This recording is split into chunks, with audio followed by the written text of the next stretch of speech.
Merci. Nous voici devant ta face. Nous voulons que ton esprit nous assiste. Que tout ce qui est moi nous reprenne. Que le Saint-Esprit vient de nous prouver ici que le temple réel de Dieu, c'est notre vie. Et que tu as assimilé cela dans l'Ancien Testament. Nous voulons que tu nous révèles tel que nous sommes. Amen. Et que la gloire soit pour toi. Au nom de Jésus, nous avons prié. Amen. Assoyons-nous. Bonjour, chers frères et sœurs en Christ. Nous sommes encore heureux ce matin d'être ici en présence du Seigneur. Pour la grâce qu'il nous a accordée. On vient de nous informer ce matin sur le salut. Que le salut, c'est la solution de nos problèmes de nous les hommes.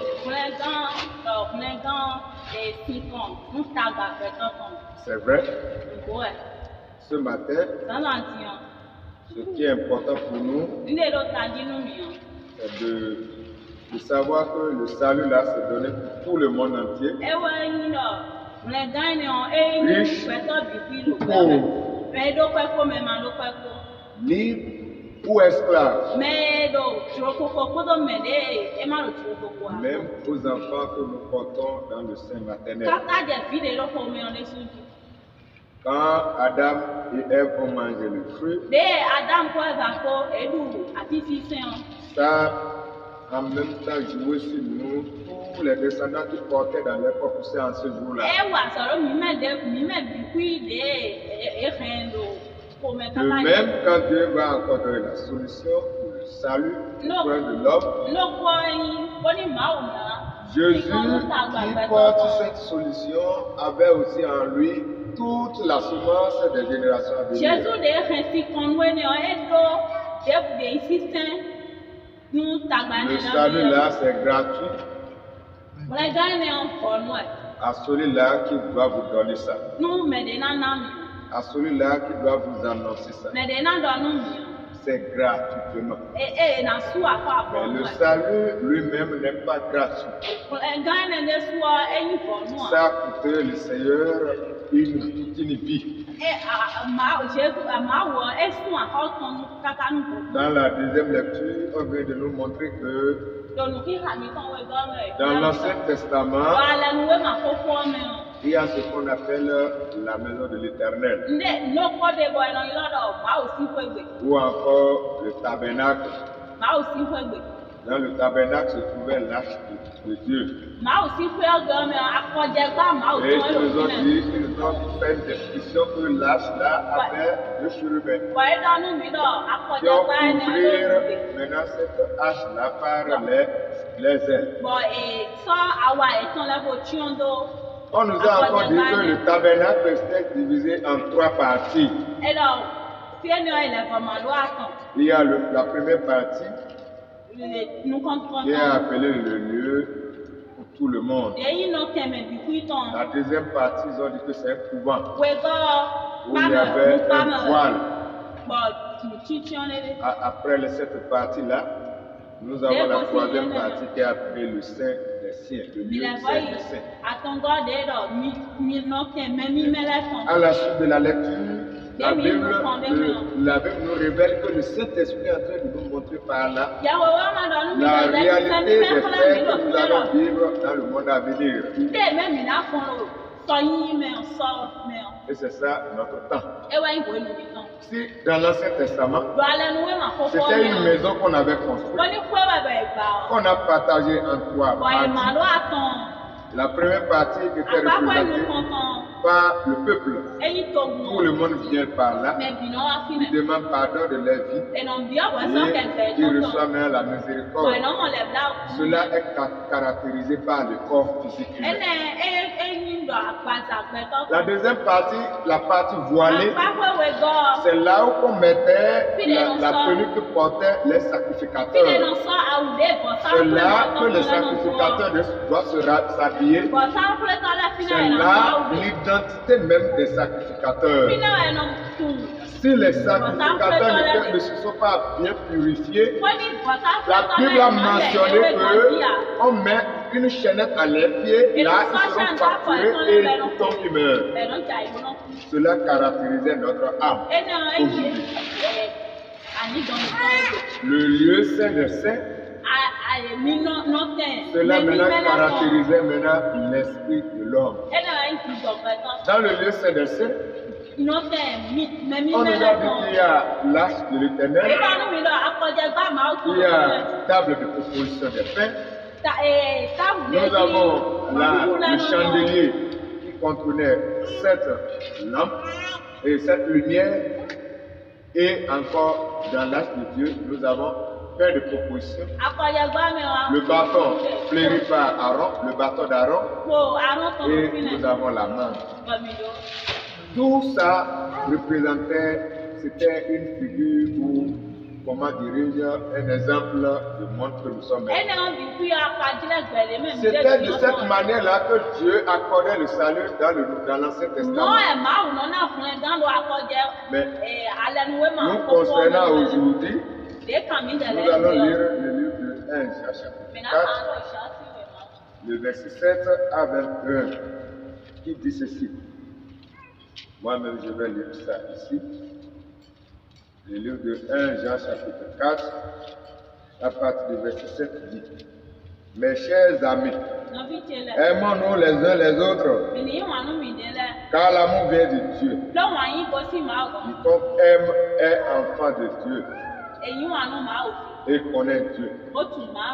Celui qui n'aime pas ne connaît pas Dieu, car Dieu est amour.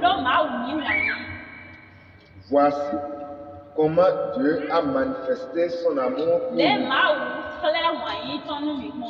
Il a envoyé son Fils unique dans le monde afin que nous ayons la vraie vie par lui. Et l'amour consiste en ceci: ce n'est pas nous qui avons aimé Dieu, mais c'est lui qui nous a aimés. Il a envoyé son Fils qui s'est offert en sacrifice pour le pardon de nos péchés. Mes chers amis, si c'est ainsi que Dieu nous a aimés, nous devons aussi nous aimer les uns les autres.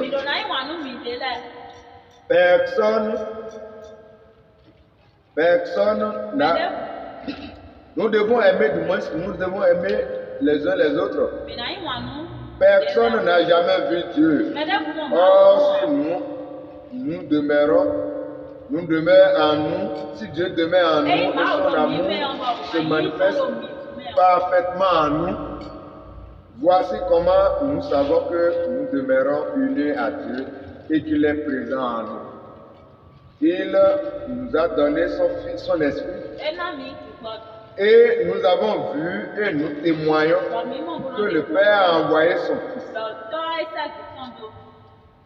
pour être le sauveur du monde. Si quelqu'un reconnaît que Jésus est le Fils de Dieu, Dieu demeure en lui et il demeure uni à Dieu. Et nous savons et nous croyons que Dieu nous aime. Dieu est amour.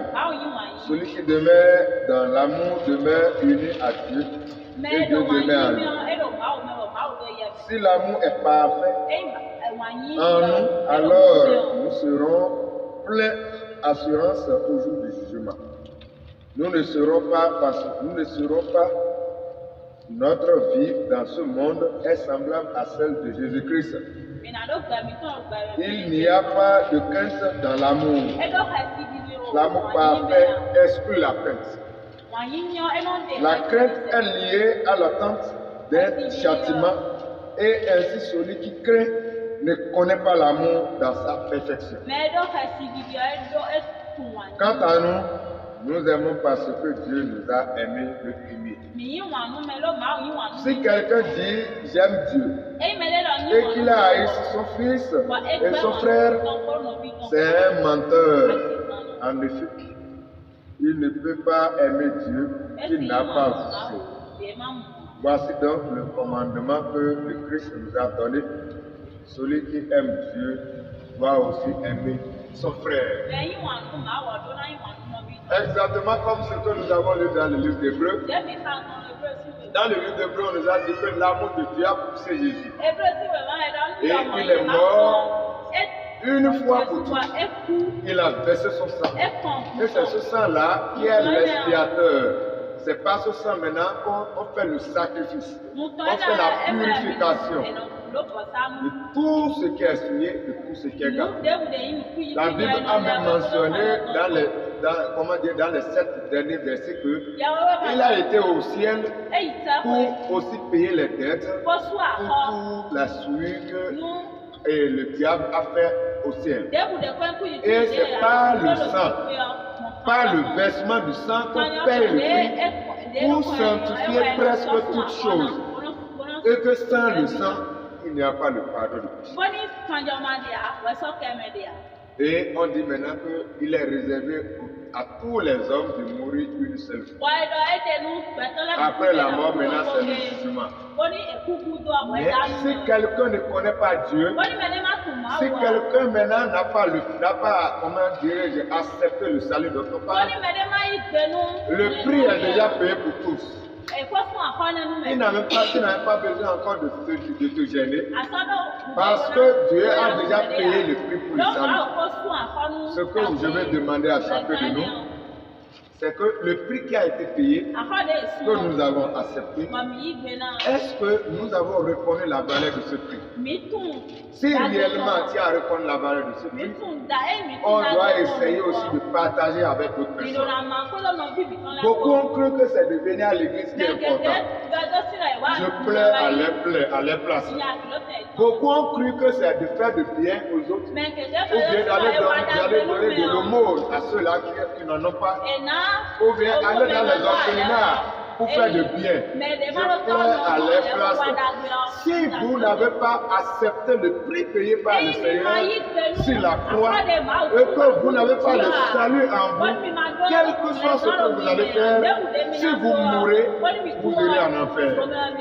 Vous irez au niveau de la seconde mort. La seconde mort, c'est le châtiment de l'âme.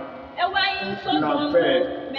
La Bible a dit qu'il est réservé aux hommes de mourir une seule fois. La mort une seule fois dont on parle, c'est la mort du corps. Toi et moi, si vous allez dans les morgues, vous allez voir comment ils ont étalé les corps. Si vous allez au cimetière, vous allez voir là ils ont enterré. C'est de cette mort-là que Dieu est en train de nous parler. C'est cette mort-là seule qu'on n'a pas trouvé solution. C'est à cette mort-là seule, la mort du corps seule, que Dieu a permis que chacun de nous traverse.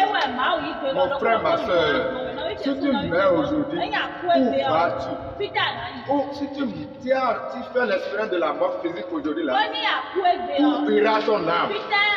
Car ce que je suis en train de te dire, le prix est déjà payé pour toi. Pour le salut de ton esprit, la Bible a appelé cela nouvelle naissance. Maintenant, pour le salut de ton âme, la Bible a appelé cela maintenant le paradis pour le monde à venir. Ce que nous avons à faire, ou ce que nous avons, une seule chose que Dieu nous interpelle, c'est de reconnaître ce prix-là, d'accepter cela, de connaître la valeur de ce prix payé par le Seigneur Jésus-Christ sur la croix et maintenant de l'accepter. Tu ne peux pas rester dans un coin à quelquefois pour dire que bon oui, je reçois Jésus. Ou bien quelqu'un n'est pas te dire que lève ton doigt, là où tu es là et on va te faire, tu vas confesser Jésus. Beaucoup en ont fait l'expérience. Beaucoup ont fait l'expérience comme ça, ça n'a rien abouti dans leur vie. Le vrai salut, ce n'est pas ce que les gens vont te faire confesser. C'est ce qui va venir de toi-même par la repentance.